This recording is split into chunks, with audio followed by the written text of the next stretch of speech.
Welcome to the Thunder Underground podcast. My name is Trent. My name is Jason.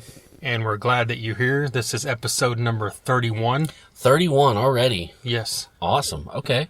And 31 brings us Richie Cavalera. Yes, from Incite. Yes.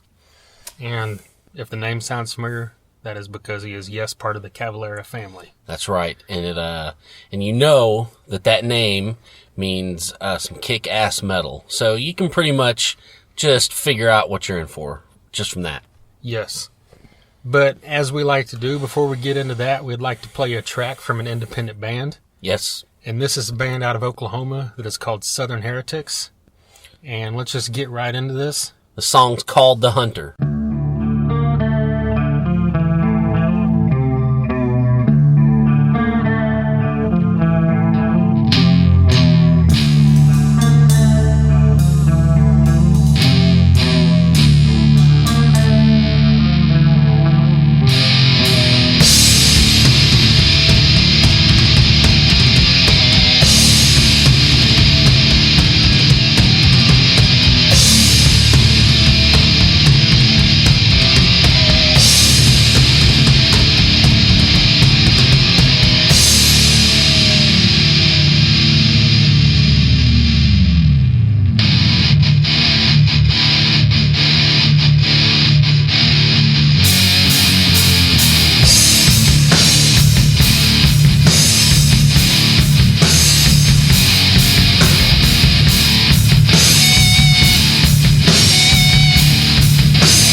All right, once again, that was The Hunter by Southern Heretics out of Duncan, Oklahoma. Yes, down there around Lawton. I've been to Duncan, played a few gigs there back in the day. All right. So, yes, great place, and these guys kick ass. We saw them open for Crowbar and Soulfly and Incite. Great stuff. I mean, you know, you're just meat and potatoes, kick ass metal. You know, a little bit of a southern vibe going on. They've got the whole, you know, with the vests and the, you know, the kind of the sludgy, doomy, you know, it's just good stuff. Yeah, it's got a real old school feel to it, but it's also, it doesn't sound dated at the same time. It just got that vibe going, and like you said, the southern kind of feel, it fits into the whole. If you're into your Crowbars or your Black Label Societies, it's kind of somewhere between there, you know. So yeah, this won't disappoint if that's your jam. And they made a great showing at the show a couple weeks ago, whenever it was. So we definitely wanted to show them some love and get them on here. Yeah, look them up on Facebook, follow them, find them on Reverb Nation. They've got some tracks up there. Hit them up. Southern Heretics. Definitely. Well, we also wanted to talk before we got into the interview here with Richie. A couple bands that we're big fans of have new music out. Not new albums, just new tracks. And Yes. that would be Anthrax and Megadeth, two of the big four. That's right. I mean, two of the big four, half of the big four, have released songs, you know, precursor of what is to come in 2016. First off, we had Anthrax have released their song "Evil Twin." There's a great lyric video out for it. Trent, what do you think? I love it. It's got some great guitar, some great riffs. I mean, that's what you come to expect from Scotty Ian, obviously. But it's just got a great sound to like that opening guitar, which, you know, when I first hear it, usually when I hear Anthrax, I know that I'm listening to Anthrax. But that kind of took me a second, you know, where it doesn't sound like stock Scotty Ian, you know. So that's kind of cool. But of course, it's right up there on the level with all the stuff from Worship Music, which was the first album with Joey back, and it's high quality, and it's what we've come to expect from Anthrax throughout the years, no matter who the singer was, right? Oh, definitely. They've really kept the integrity going with this one. Joey Belladonna is just firing on all cylinders. Sounds like a fucking beast. Yeah. This guy just will not disappoint. It's just a slamming tune. What I thought was interesting is, you know, they released it. You read the lyrics in the lyric video, and it's about a lot of the stuff that's going on. You know, these terrorist groups and political factions and the government's doing all this crazy shit in the name of whatever religion, you know, is going on. And then look what happened. Seriously, 2 or 3 days after they released that song, the shit in Paris went down. It was just so uncanny and just so weird. You know, they really have their pulse on, you know, their lyrical content is very reflecting of what's going on today. And I mean, people should just take note and really get into what they're saying, because they're making a lot of sense. On top of the kick-ass music. It's just classic, amazing, thrashy shit that they just will not let us down on. Yeah, and they've, like I said a minute ago, they've continued this, you know, since Worship Music came out. And it's, the band is back. You know, as sad as I was to see John Bush be out of the band, I couldn't be happier with what they're doing now. And I'm glad that they're pumping out stuff that's amazing. And they're going on tour with Lamb of God in February. So we're definitely going to hit that. And that's an amazing bill. Crazy bill. They're coming to Oklahoma City, playing the Diamond Ballroom. There's no doubt we will be there. And speaking of, and they've got that album coming out. I think the album comes out late January. Okay. I think. And I know Megadeth is around the same time, either late January or February. Right. And they've now got out two tracks have been released, which is Fatal Illusion and The Threat Is Real. That's right. And most people know, but if for some weird reason you don't, This is the first new stuff with, of course, Dave and Dave Elfison are there. But this is the first one with the new guitarist. I'm not even going to try to say his name. I always screw it up. I'll try it. Kiko Loreno. Or Loreno. Yeah. One of those. But I'll say it. I don't give a shit. Yeah. And, of course, Chris Adler on the drums. The drummer from Lamb of God. Definitely. What are your thoughts from hearing these two songs? I like it. These guys, it seems like they've got some stuff to prove. I mean, not to me, because I'm a fan. I always have been. But I think they think maybe they might have some stuff to prove, because people love to talk shit, especially about Megadeth. Right. And, I don't know. I didn't really like Super Collider, but I didn't think it was a crazy departure that some people think it was. It was just, I just couldn't get into it for whatever reason. It wasn't like a huge departure like Risk was. Right. I liked 13 way better. So these tunes, to me, these new tunes, Threat is Real and Fatal Illusion, sound like they've got a little bit more promise to me. But again, I didn't bag on Super Collider for the reasons that a lot of other people did. It just didn't connect with me, and that's okay. It doesn't mean it's a bad album. But I'm pretty excited for, their new stuff, and I am hopeful that I will get behind this one. Yeah, personally, I like Super Collider outside of a couple songs, maybe. Okay. And I listen to it a lot. But when it comes down to it, we all want Megadeth to sound like classic Megadeth. Right. And that didn't, for the most part, out of maybe one or two songs. And it wasn't like 13 and that kind of stuff where it did have that kind of vibe. Yeah. For the most of the album. And these two new tracks definitely sound, like what you expect from Megadeth. And I know I think maybe it was Chris Adler was on Joss's podcast, and he mentioned that he really pushed for that to happen. To try to get back the thrash, the classic Megadeth vibe. Well, he talked about how and this is what I thought was admirable. He had the balls to tell Dave Mustaine, that's classic Megadeth. That's shit. I would not want to do this, and I'd want to do this.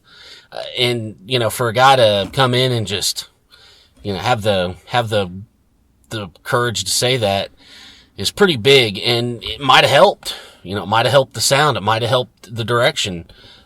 So, because he's still there. So, and I'm sure Chris Adler's from a band that's way younger than Megadeth, but it's a band that's been around for quite a while now, and they have Lamb of God has a huge following in the metal world, and they're highly respected by most people. Very respected. So I think, obviously, no matter what you think of Dave Mustaine and his ego, I'm sure he can look at, okay, this guy's an amazing drummer, and he's coming from a highly regarded and loved band, so I'm going to, take what he says to heart, and exactly. And that's a smart move, too, Definitely. Because it's going to bring in the fan base of maybe younger fans that never really got into Megadeth.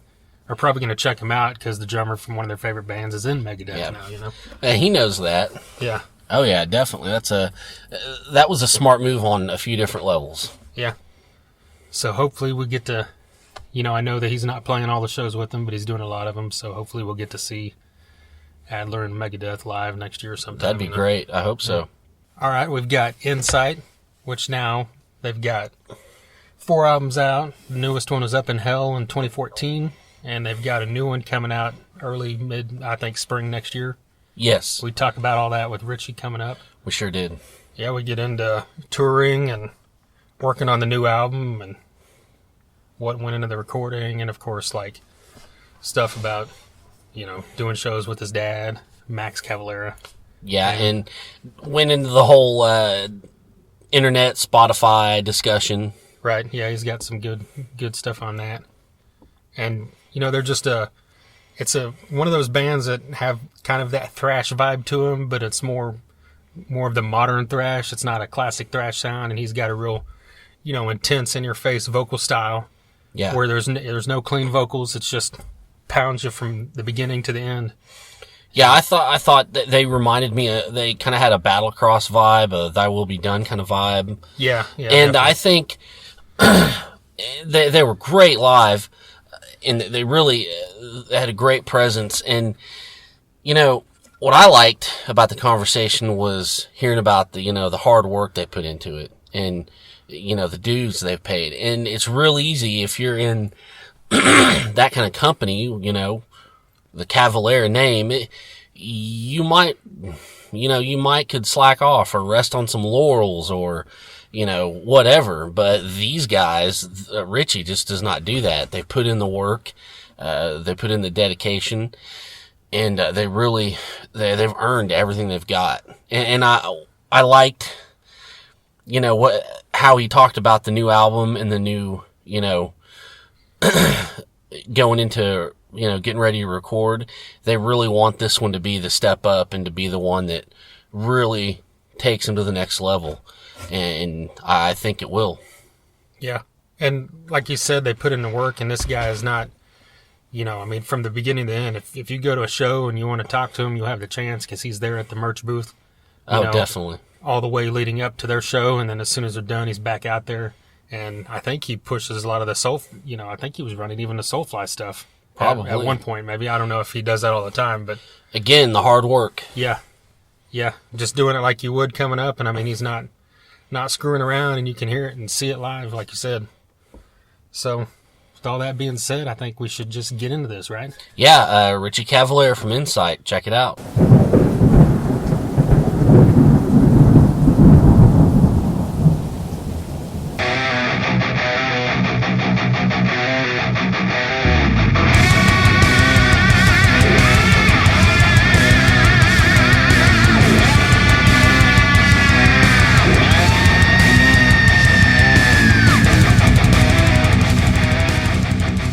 Oh man, we were in in one yesterday, man. That was like the size of the corner over there. Really? Literally, man. Like no joke, man. So it's just a trip on tour. One day you're in something like this, the next day you never know what you're gonna get. But it's cool, man. Roll with it. Yeah. Cool. Yeah, definitely. So you guys are about, a week and a half into this? Yep, got about second leg of the tour? a week left.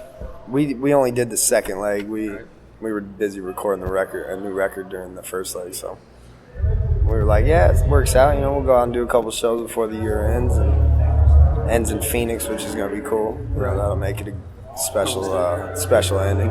Yeah. That'll be dope. Have the show's been going pretty good, like as far as... Dude, they're packed every night, and the crowds are raging. I think for us, with the recording that we just did and everything over the last 2 years, we feel like we're playing live like better than we ever have before, and the energy is higher than it's ever been. And having killer crowds like this is awesome. It makes it escalate to that much of a crazier environment. Yeah. And every night's just been pits from get-go and horns and yelling, and we're fired up about where we're heading, where we're going, what we're doing with metal right now. It's exciting to be a new band coming out and popping like a style on people that they haven't seen in a while, and they're getting fired up about it. Yeah. What do you think bands today, newer bands, have to do to get their name out, like liquid metal and stuff like that? Yeah, traveling, touring, doing, swapping shows with other bands locally, especially with Facebook and things like that. You can get in touch with those bands so much easier. When we started, it was MySpace, so we'd reach out to California bands and New Mexico bands and Vegas, and we'd start going out there and doing our little shows, and eventually got picked up by a small Brooklyn label, and got rolling by that way, and then when we finally had things kind of going, we did a tour or two with Soulfly, which was really cool and helped us develop a lot as far as learning what to expect on tour, like a national size, and how to work and be fast and quick, and not be in anybody's way, so to speak. So it's cool now because we all just feel like we know everything that we need to. We got the music that's ready. We got the live performance that's ready. So it's full steam ahead right now. Yeah, that's. I don't know. I think that's important, like you said, to have things down and be quick. Yeah. I remember when I was playing out, nothing was worse than bands taking their time, setting up, and tearing down, and whatnot. Yeah. It takes a strain on the show, But as far as being a younger band, it's harder now in a lot of ways because you have a lot of huge bands that won't take any newer acts out unless they're paying $50,000 or doing whatever, buying ads, etc. A lot of bands now doing, a night with for 2 hours of just themselves, no support, or, see the massive tours with nobody really new, coming along. And that sucks, because I know there's a lot of good metal bands out there. I've seen some of it at these local shows, and local bands that come out, and, hopefully people will be exposed to them. But, you do have other methods, and if you work the social media, you can get your band out there and get it going. Is this this album will be the first one where it's the same lineup 2 albums in a row, right? Yeah. So, do you think that's huge? Obviously helps. That's huge. And with a band nowadays, you see it from Metallica to the biggest bands on earth. It's hard to keep the same exact lineup going. And I think for us, it was cool because I was young. And so learning through all these different lineups and figuring out what, Incite ultimately wanted and needed. No one's ever been fired. They all just quit due to, I want to be home. I want to see my family more, because we tour a lot, man, for a young band. And, it's hard. And I think now with all of us that are in it, we're adults. We're past that high school band, and I think everybody in it now is focused on, making this a career and a life. And we're all just locked in so tight. We're best friends. There's never a day we get off the stage and we're like, oh, that sucked. You're an asshole. You suck. And we all just come on. We're like, that's a great job. Don't worry about anything that happened. It's just a killer vibe that I've never felt with any lineup, and that's special. That's hard to find now. Yeah, it helps big time. And I think now when we got in the studio and we knew what to expect and what everybody's, parts that they excel on, we knew to focus on that. And having Steve Evetts come in with his knowledge and amazing background of, the bands he's worked with, like Suicide Silence and Dillinger Escape and Prong and endless bands, man. And he just really just took everything we were doing and just cleaned it up, got rid of the bullshit that we didn't need, too many parts that weren't making sense. And I think for the first time, you have an album that matches the quality of the live show, and it's an album where I think people are going to go, this is what we've been waiting for from Incite. This is what we knew Richie could do this, but now that he's got the team that he's needed, it's there, and I think that's the biggest thing, like you said, is having that consistency of members. You were recording in October, you completely done recording? Yeah, we're just waiting on mixing and mastering and album title and artwork and all that stuff now. And it takes a couple months to get all that organized and get the right people in place. I think we're going to use Dan Seagrave for artwork. He did the Up in Hell cover, which I think it catapulted us to another level as far as artwork goes and wanting to buy something for that, like a vinyl. A lot of people come and just buy it because it's such a cool cover. And I think we work so well with him. That'll be cool to have him again. And we're going to do some videos in January, and then we have touring in Europe from January to the end of March, which is going to be incredible, man. I can't wait to announce all that. It's going to be exciting. Do you have a name? Oh, sorry. No, the title's not done. It's okay. I've been going crazy with it, man, and it's due tomorrow. So that's what I was going to ask. Do you have? I have my list? final 3 left. Okay, that gotcha. After asking the band and listening to the songs and reading the lyrics again, we got it down to 3. This has been one of the tougher ones, because I kind of wanted to have the songs and the title be cohesive in every way, not as so much as a concept record, but just nothing just like, oh, she loves me, but this album's called Let's Kill 'Em All, So I wanted it to have a general definition of what each song would bring. So it's been, like I said, stressful and crazy, which it should be. It should never be easy, or else it's just, you're not trying hard enough. I like to say so. Alive, So yeah, so we'll announce it here in the next couple days for sure, which is exciting. How did you end up working with Steve? Did you guys approach him, or? Yeah, we actually hit him up, and he had, like I said, made some records that I just love. The last couple of Suicide Silences, the rawness, I think, of that band. They're kind of, click vibe, real tight. So I think the raw that he gives them was really cool. And I thought for us to get away from that kind of computer sound of, copy paste vibe to this new organic vibe from the ground up. Like we brought Steve in and did pre-production for a week and went through each song.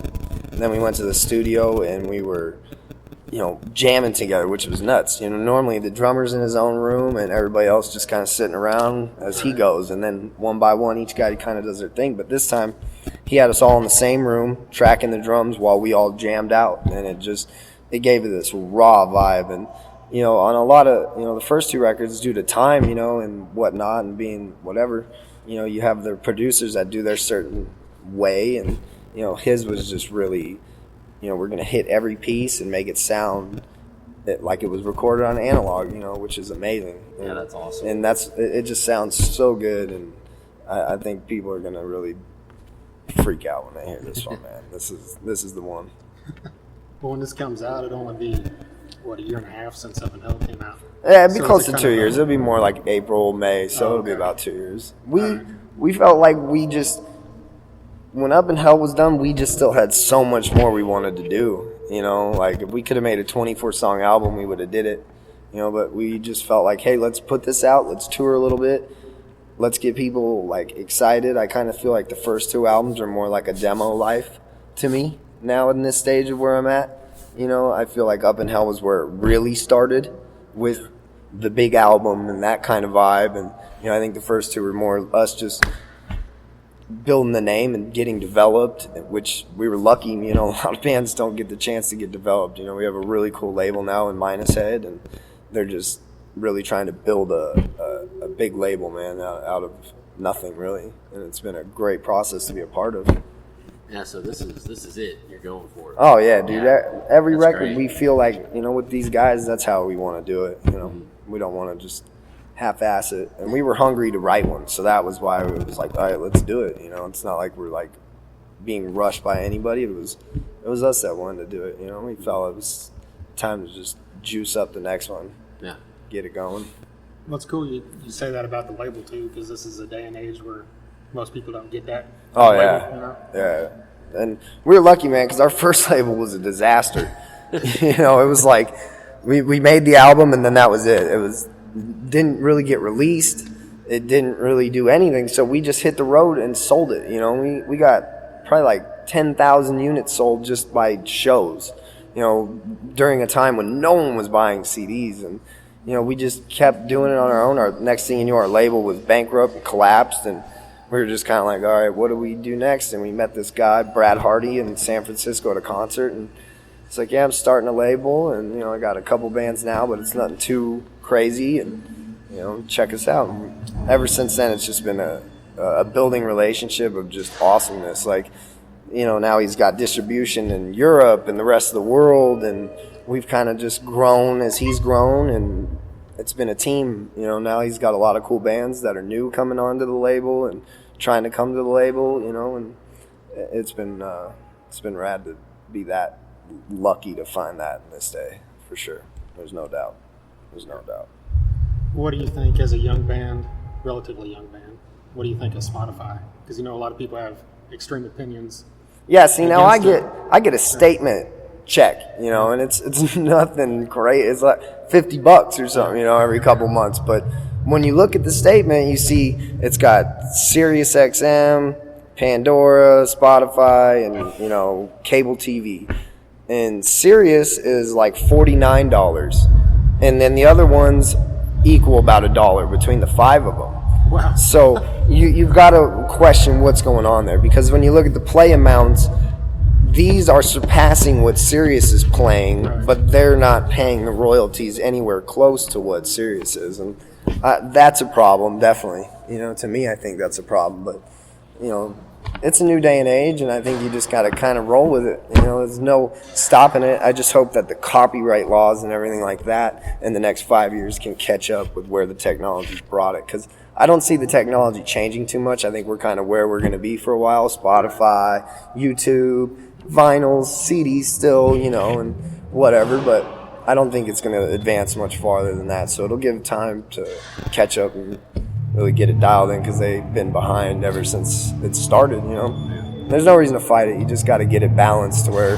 everybody's paying their fair share to the bands that deserve it. And, we need those because, you know, we can't tour 12 months a year. If we could, we would, but we can't. It's just not, you know, they just don't let you with the markets and everything like that. And you just got to, you know, do what you can. So to have a check that could come for a couple $100 while you're not on tour would be great, you know, for your music being played, you know, but it is what it is. And as long as it's getting out there and we're getting new fans, they'll come to the show and hopefully buy merch and something will come good out of it, you know, so. It's good and bad. That makes me think of something. I remember hearing a while back on Jamie Jost's podcast that he was trying to get somebody from Spotify on the show. Yeah. And I hope that when and if, I hope he just grills them. Yeah, just to understand how the royalty system Exactly. works, you know. I'm sure if you do Taylor Swift, you don't care about it because you're getting just trillions of plays, so it's not hurting her, but, you know, everybody else. It'd be nice to see him equal serious at least, you know. Definitely. Do you think, as a vocalist in a metal band, that you've got a slightly unfair advantage of people automatically comparing you to Max, or wanting to, like if they're, I uneducated? I kind of knew coming into it that'd be how it is, but I say this now, you know, Max. Not everybody in the world in metal knows Max. You know, there's a scene out there of a lot of people that don't. You know, so when we do play a show and they just see the band, and then they find out about that stuff later.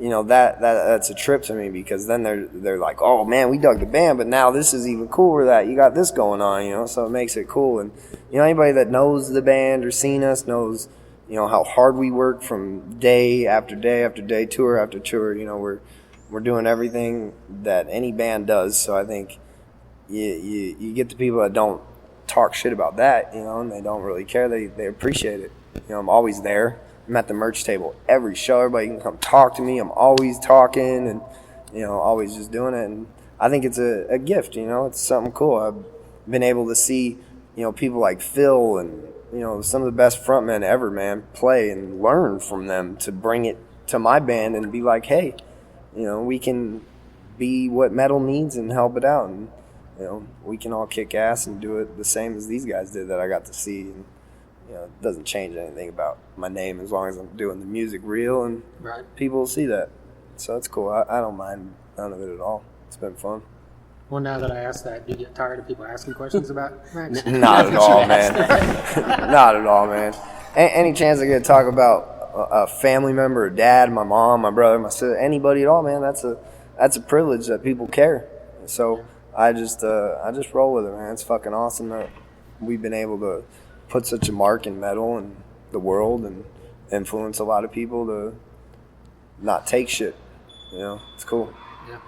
Well, you mentioned your mom. Like, I know obviously your mom's different than most people's moms. Oh yeah, she's an ass kicker, man. But you know, you got to be if you're one woman surrounded by 60 guys every day, and you know, you've got to be tough, man. You if you're not, you're gonna get walked over. And I think it's cool to see women in this business. I don't think we have enough of them behind the scenes. You know, you don't see many women tour managers or, you know, roadies or things like that. You know, I think we need more of it because it just makes everything better. You know, if they're better at a job than someone, then who gives a shit? You know, let them do it. I think it's cool. It makes them, you know, makes the dudes chill out and makes everybody just kind of have fun, work hard. So it doesn't make it weird, like when you're out on tour with your mom? Nah, man. When we're out here, it's business, Gloria, Richie. You know, when we're at home, it's mom. You know, we've learned to have two different relationships, and I think you have to if you ever have a parent as a manager or your boss or anything like that. You know, you gotta learn to do business and family separate. Definitely. Well, growing up in the business like that, didn't you, I think I'd read at one point you were out on tour with Soulfly when you were like 15 or 16? Yeah, I've been on tour, man, since I was probably 8 or 9. Oh, really? You know, and before that we had, you know, my mom ran a bar called the Bootleggers where numerous bands got their starts, you know, Poisons and Flotsam and Jetsam. And Jason Newsted was discovered there. Rob Halford was a regular in the crowd, you know, and she really got it going. And that was in like 85, 83. You know, and she started managing bands like Sacred Reich and Atrophy, and then got into, you know, Sepultura and so on. So it's just a trip. It's been there, you know, since day one. Well, do you have any cool stories as a teenager being out there Because that's what like endless, a lot of teenagers would dream of. Endless, man. I mean, here's one of my favorite. I got to go stay with Ozzy for like a week at his house, man. It was just incredible. We grew up in the same kind of environment, so we understood each other as, Jack and Kelly and all them. We were a part of history with the Ozfest and having a blast as kids, being able to just do whatever we want and have golf carts and just terrorize and hanging out with all the most famous bands in the world at the time. I mean, we really lived it up. It was a cool ass experience, and it's great to see where everybody's gotten from then. Everybody's doing really good. It's cool. Well, you guys said you're going into Europe next year. Are you doing headline shows? I mean, I know. No, these are gonna be all support. All support. Yeah, because we did some headline stuff all last year. Now we need to get into that support. Play with some big bands, get some big crowds in front of us, and really turn it up.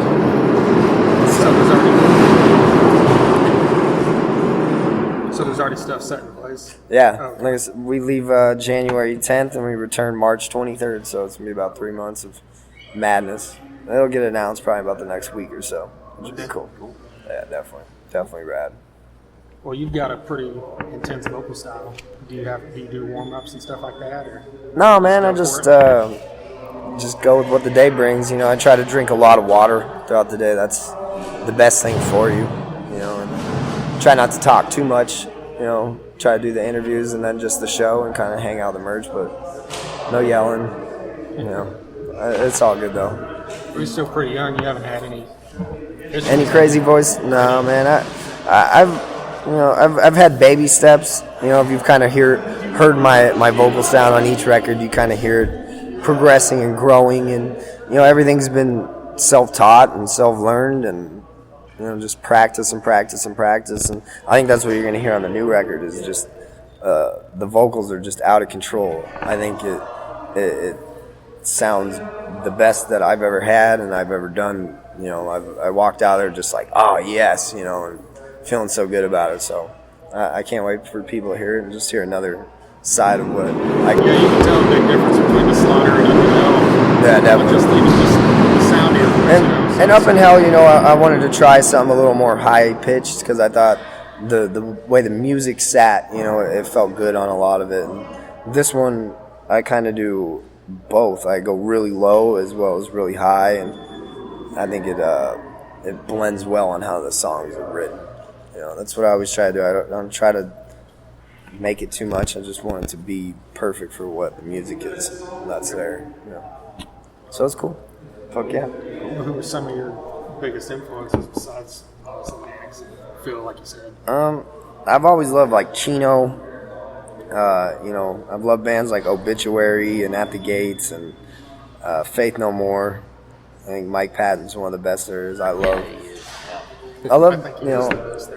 like I love metal, man, and I play it and I watch it every day. But there's a lot of the time I like to just listen to Journey or something, because I think he's got one of the most beautiful voices in history, or Queen, and just kind of drift away into a different influential vibe that brings something more to Incite.